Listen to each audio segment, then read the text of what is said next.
Votre émail a coulé sur votre plaque d'enfournement. Voici comment rattraper votre plaque.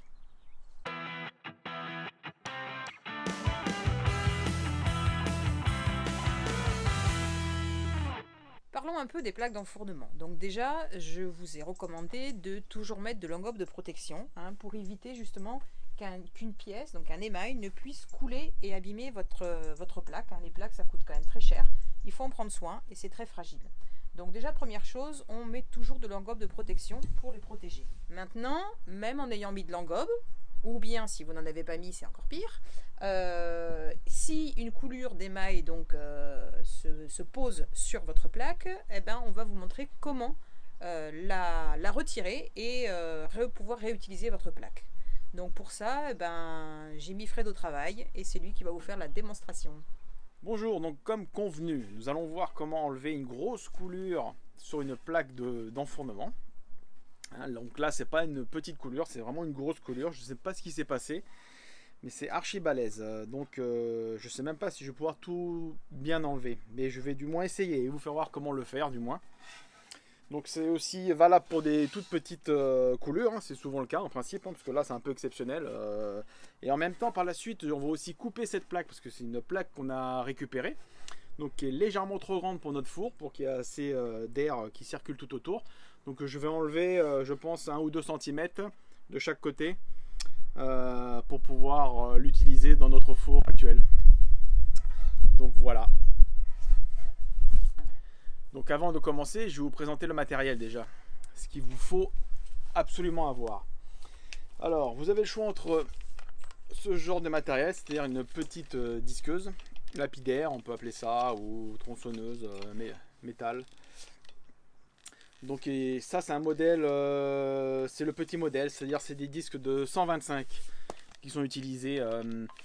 Et le disque c'est un disque au diamant. On appelle ça au diamant parce que donc ils paraissent lisses comme ça, mais des micro diamants qui sont brasés dessus. Alors c'est pas des vrais diamants, je vous rassure, c'est le terme. En faisant un peu le tour du matériel, ce qui existe. Donc vous avez des disques au diamant, vous en avez des tout lisses comme ça. Donc ceux-là ils sont lisses, mais il y a des petits diamants comme on dit qui sont dessus, donc on les voit pas, mais c'est abrasif. C'est ce qu'on sert pour couper le carrelage aussi. Vous avez ceux-là aussi, ils sont un peu striés. C'est la même chose, sauf qu'ils sont striés sur les bords, mais bon, le résultat est le même. Et celui qui est monté dessus, là, donc qui est pareil, qui est des petits ajours sur le disque, mais le résultat est sensiblement pareil. Après, ce qu'il existe sur le marché, vous verrez, vous trouverez sûrement des disques comme ça. C'est comme du papier de verre, normalement c'est fait pour poncer le béton, ça.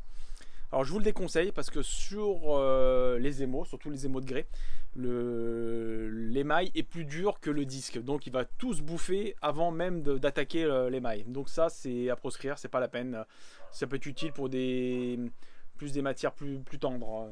Donc en deuxième machine que vous pouvez utiliser si vous en avez une ou si on peut vous en prêter une, c'est le même que le petit mais son grand frère, le gros lapidaire. Donc là c'est du balèze, je vous le dis. Alors ça c'est beaucoup plus efficace pour certains travaux qui sont on va dire dans mon cas je vais utiliser celui-là parce qu'il y a tellement d'émail à faire sauter que je vais commencer avec le gros et je finirai avec le petit. Ainsi pour couper la plaque c'est quand même beaucoup plus pratique le gros parce que on a une plus grande marge de coupe, on coupe plus droit et ça coupe plus vite. Alors par contre je tiens à vous sensibiliser sur la dangerosité de cet appareil. Il paraît inoffensif comme ça, mais c'est très très dangereux parce que même si le disque en lui-même coupe pas vraiment, on va dire, parce que c'est pas une lame à bois, c'est surtout la puissance de l'engin que si avec la vitesse de rotation, il a tendance à se balader. Et des fois on peut se faire emporter. Alors surtout ne jamais lâcher la machine à une main. Il faut garder bien les deux mains pour le tenir parce que même dans le vide, vous verrez si vous l'utilisez, même dans le vide, la machine a tendance à nous emmener comme si c'était un hélicoptère. Donc si vous la lâchez, elle peut partir. Comme pareil, ne jamais la poser au sol quand elle n'est pas complètement arrêtée. Si vous la posez, que ça tourne encore, ça peut sauter. Et il y en a qui l'ont pris dans la figure ou sur soi. Donc toujours bien s'équiper. Vous allez voir, je vais m'équiper, c'est-à-dire des chaussures fermées, éviter les tongs. Des lunettes de protection, un masque pour la poussière, Si tu pouvais avoir une combinaison blanche ou une blouse, quelque chose pour la, parce que la poussière il y en a partout. Pour les cheveux aussi, vous pouvez mettre une casquette ou une capuche, un truc qui vous protège de la poussière. Ça peut être bien aussi. Et surtout le casque, parce que ça fait beaucoup de bruit. Donc je vais m'équiper et on va attaquer ça.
Donc voilà, l'opération s'est bien déroulée.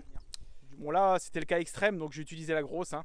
Mais malgré ça, une petite aurait fait l'affaire en insistant plus longtemps, quoi. Ça aurait été plus fatigant dans le temps à faire. Donc maintenant on va passer à la découpe de la plaque. Donc je vais la tracer et on va refaire la même opération, couper cette fois-ci dans toute l'épaisseur.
Donc j'espère que c'est assez clair, hein. Maintenant vous savez comment rattraper vos plaques, hein, enlever ces coulures qu'il y a pu avoir par accident. Cette vidéo vous a plu, n'hésitez pas à la liker, hein, le petit pouce vers le haut, le petit pouce bleu, ça permet d'être mieux référencé, et vous abonner à ma chaîne YouTube si vous voulez être au courant des nouvelles vidéos. Allez, ciao ciao!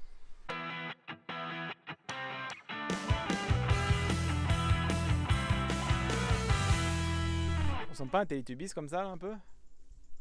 Non?